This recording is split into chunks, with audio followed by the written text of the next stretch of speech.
बाबा साहब के पास। नोट कर लीजिएगा, जब बाबा साहब अंतिम सांस ले रहे थे तब 5 आदमी थे बाबा साहब के पास। इतिहास को पढ़ोगे तो जैसे मैं बोल रहा हूं वैसे आप भी बोल सकते हो। इतिहास को पढ़ोगे तो एक एक व्यक्ति का नाम जैसे मैं बोल रहा हूं बिना पुस्तक के, आज आप भी बता सकते हो अगर पढ़ोगे तो, और नहीं पढ़ोगे तो ध्यान से सुन लोगे तब भी याद हो जाएगा। ये नाम ऐसे जो हम और तुम सब पहले से जानते हैं। भगवान राम को कौन नहीं जानता? राम को कौन नहीं जानता? सब जानते। सुदामा को कौन नहीं जानता? सब जानते हैं। रट्टी गाजी को कौन नहीं जानता? रट्टे करता है, कितना रट्टी रट्टू, कौन नहीं जानता? सविता नाम किसके घर में नहीं होता? ज्यादातर होते हैं। तो ये वो नाम है जो आपको आराम से याद हो जाएंगे। एक बार नदिया के पार फिल्म देख लोगे तो वो भी नाम याद हो जाएगा जो इसमें आता है, चंदन। ठीक है। बाबा साहब रात को 1:30 बजे 2 आंखों से आंसू निकल रहे थे। 5 व्यक्ति बाबा साहब के पास थे। एक थे उनके पर्सनल सेक्रेटरी नानक चंद रत्तू, दूसरे थे राम, तीसरे थे सुदामा, चौथे थे चंदर, और 5वीं थी उनकी दूसरी पत्नी सविता कबीर अंबेडकर, जो सारस्वत ब्राह्मण की बेटी थी, जो बत्रा हॉस्पिटल से नर्स बन करके बाबा साहब के घर में आई थी। बाबा साहब को इंजेक्ट करती थी, इंजेक्शन लगाती थी इंसुलिन हार्मोन का। बाबा साहब डायबिटीज के पेशेंट थे, शुगर के मरीज थे। तो वो लड़की बत्रा हॉस्पिटल में बाबा साहब को मिली, नर्स थी। तो बाबा साहब, ये लड़की विधवा थी उस समय पे, इसकी शादी हो गई थी, पति खत्म हो गया, विधवा थी।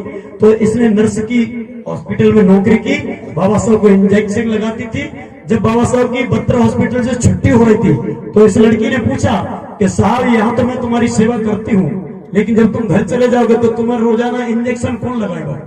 तो बाबा साहब ने कहा कि जैसे भी होगा चलता रहेगा, कोई तो लगाएगा। कि साहब आप बुरा ना मानो तो एक बात बताओ, आपके घर में कौन है? कि कोई नहीं, सविता मैं अकेला हूं। तो तब सविता ने कहा कि साहब बुरा ना मानो तो ये दासी आपका जीवन भर सेवा करना चाहती है। मैं नर्स हूं, नर्स बन के तुम्हारे घर में रहूंगी और जीवन भर तुम्हें इंजेक्शन की जरूरत है, क्योंकि शुगर का पेशेंट कभी ये बीमारी जाती नहीं है, दूर नहीं होती। आपको टाइम टू टाइम मैं इंजेक्शन लगाऊंगी, आप मुझे स्वीकार करिए। तो बाबा साहब ने कहा कि मुझे कोई परेशानी नहीं है। वो लड़की बाबा साहब के घर में आ गई, बहुत दिन रहने लगी। शादी नहीं हुई थी बाबा साहब की, लेकिन तमाम लोग चर्चा करने लगे कि बाबा साहब इस उम्र में एक नर्स को लेकर के घर में रहते हैं। तो बाबा साहब के जीवन पर दाग लगना शुरू हो गया था। बाबा साहब को लोगों ने बदनाम किया।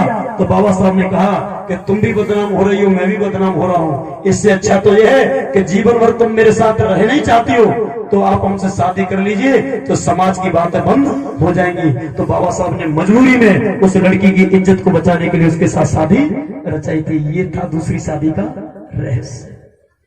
सारस्वत ब्राह्मण की वो बेटी थी। कुछ लोग कहते कि नेहरू ने अपनी बेटी ब्याह दी, गलत, ऐसा मत बोले। कुछ लोग कहते कि बाबा साहब ब्राह्मणों के जीजा है, ये कहने वाली बात नहीं है, ये भी गलत है। इससे क्या होगा? इससे दुश्मनी का भाव पैदा होता है, इससे हम लोगों की विद्वता प्रकट नहीं होती, इससे हमारी मंद बुद्धि, छोटी बुद्धि की बात आती है। अरे जो है वो तो है, कहने से क्या हो जाएगा? बाबा साहब ने तो उसकी लाज रखी थी। इसलिए मित्रों, कभी भी कहीं कोई बात होती है तो इस तरह की बात हमें नहीं करना है। अगर देना है तो सही इतिहास दीजिए। उनको कहो तो भैया ऐसे कहो कि तुम्हारी बेटी ने बहुत सहयोग किया हमारे बाबा साहब का, लेकिन बाबा साहब को दया आई तो जब इज्जत पे दाग लगा था तो दोनों आपस में शादी कर ली और जीवन भर आराम से उन्होंने रहे थे। ये तो कहानी है। उल्टी सीधी बात करेंगे तो समाज में लड़ाई झगड़े तो उत्पन्न हो ही जाते हैं। तब कहा, तब बाबा साहब की आंखों से आंसू निकले। नानक चंद्र ने कहा।